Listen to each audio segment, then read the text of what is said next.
Alright, so it's now been somewhere between 3 weeks and 10 years since my coronacation has started, and I got a few more stories for y'all. Here you go. Number one. One of the agreements I had with my parents was that I could use a portion of the scholarship money I earned for college to buy a car, with the caveat that it had to be a new car because all used cars are apparently death traps.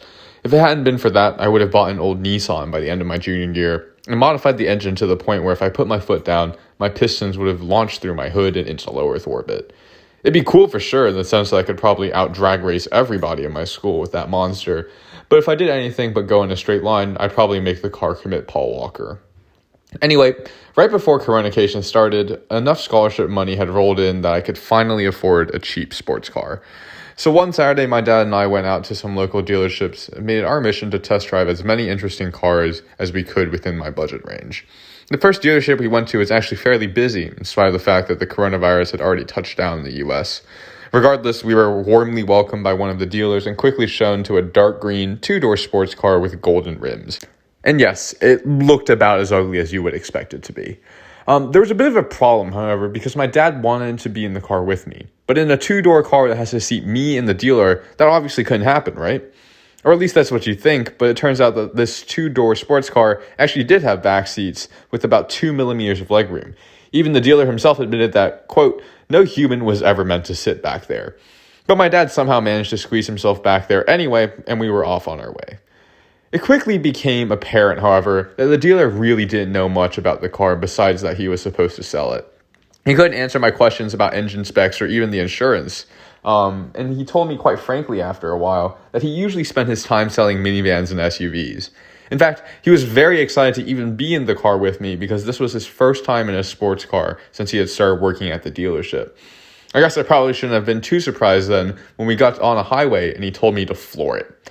So I got into the left lane and started to slow down, almost to about 15 miles an hour. He just started to ask me what I was doing when I suddenly dropped a gear and shoved my foot through the floor, flinging the two of us back into our seats and causing my dad to bounce around in the back like a hacky sack.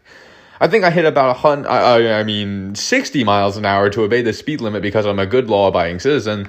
That was a joke, FBI. Please don't send a SWAT team to my house. The dealer wanted me to turn around and do another run after I hit my speed, but I saw, and I swear, 5 police cars zip past me doing at least 30 miles an hour faster than me.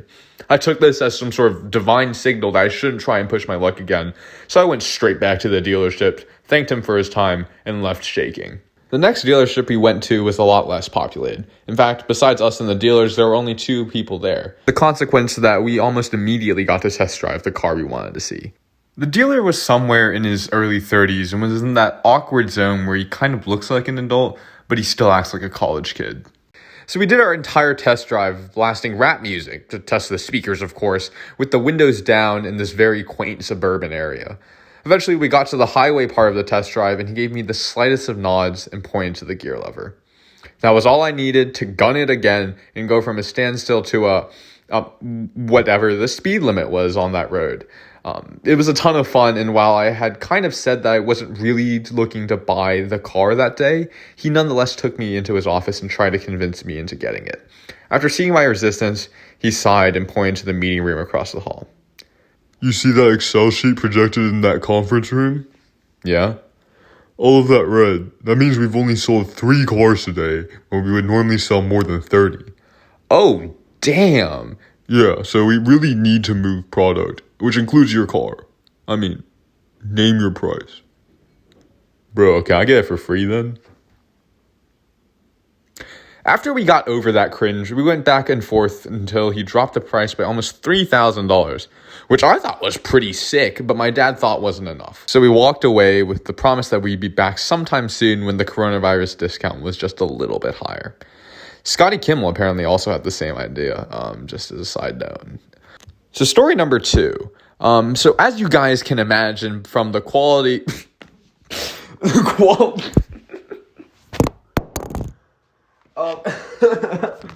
Yeah, I can't even begin to say that with a straight face, but as you guys can imagine from the questionable content that I put out on a semi-regular basis, I've been super busy during coronacation.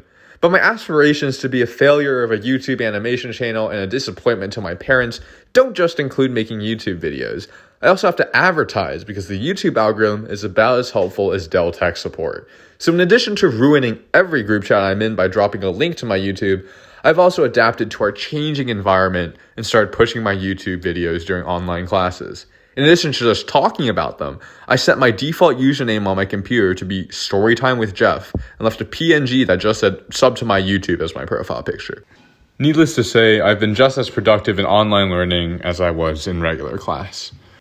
Alright, so that's the end of part 2. I have a ton more stories, but they're all about online classes, so I'll keep those until part 3. Until then, like, sub, and stay safe.